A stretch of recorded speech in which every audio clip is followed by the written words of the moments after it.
Good morning, Greg here from MasterTrader. So markets are continuing their turn up here. They actually look good. They look like they can go higher.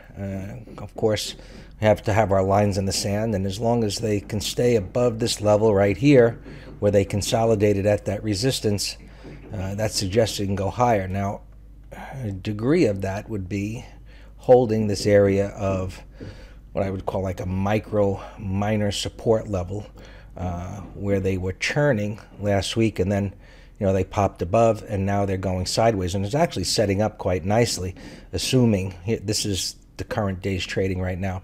So it's assuming today was to close green like this, and that would suggest a red bar ignored, and we'll see how far it can get into that red bar. The further it gets into it, the better for the bullish case, and then we'd see if it can push higher tomorrow.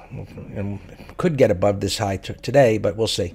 The weekly trend is up, so that supports that. And here on the 30-minute chart, we do have what I call like a little downside shakeout right here. So where it was going sideways, it popped down and then started going sideways again, and now has started to inch up.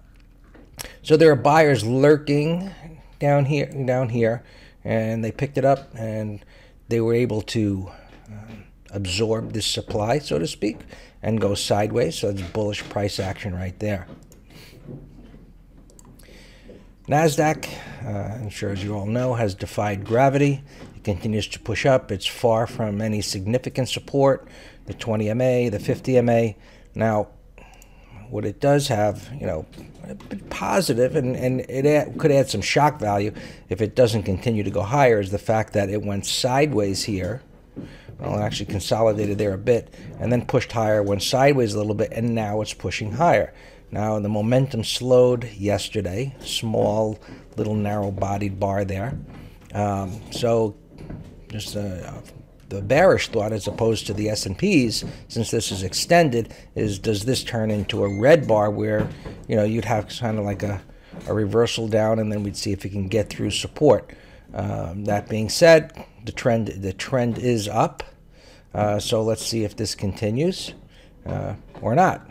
Weekly is up, intraday, 24-hour is going up. Dow, pretty much the same. Looks okay, a little bit more sloppy, but same message there. Bonds are supporting this market by being weak and continuing lower, but they are coming in to an area of support, something to be aware of to see if they turn here. And we don't have the bond futures.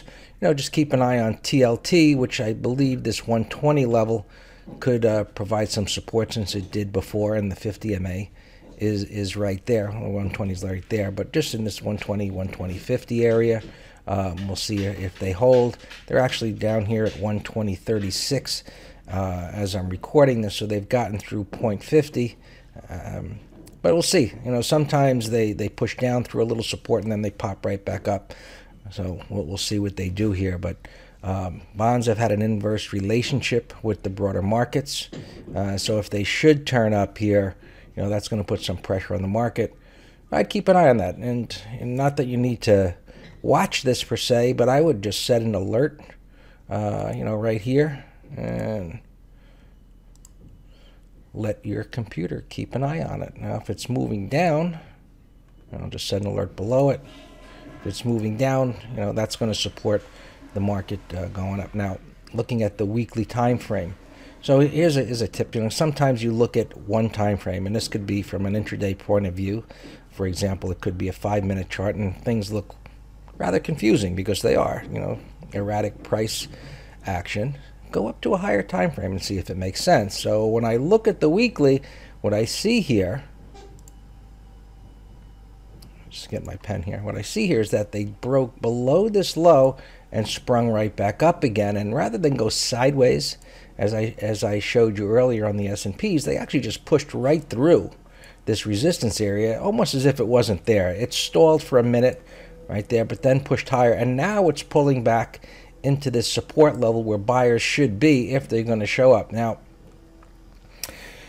I don't like this, if I tell you about the textbook pattern, the perfect pattern, so to speak, what I don't like about this is the fact that here was a breakout right here, and then prices move back down to the bottom of the breakout of this wide range bar. So that is not ideal. That being said, it's into support. We'll see if it can make the turn. And if it does, that's going to put some pressure on the broader markets. Oil stabilizing here, just chopping sideways. It isn't an area of significant support. You do have some of the oil stocks having turned around. They are extended.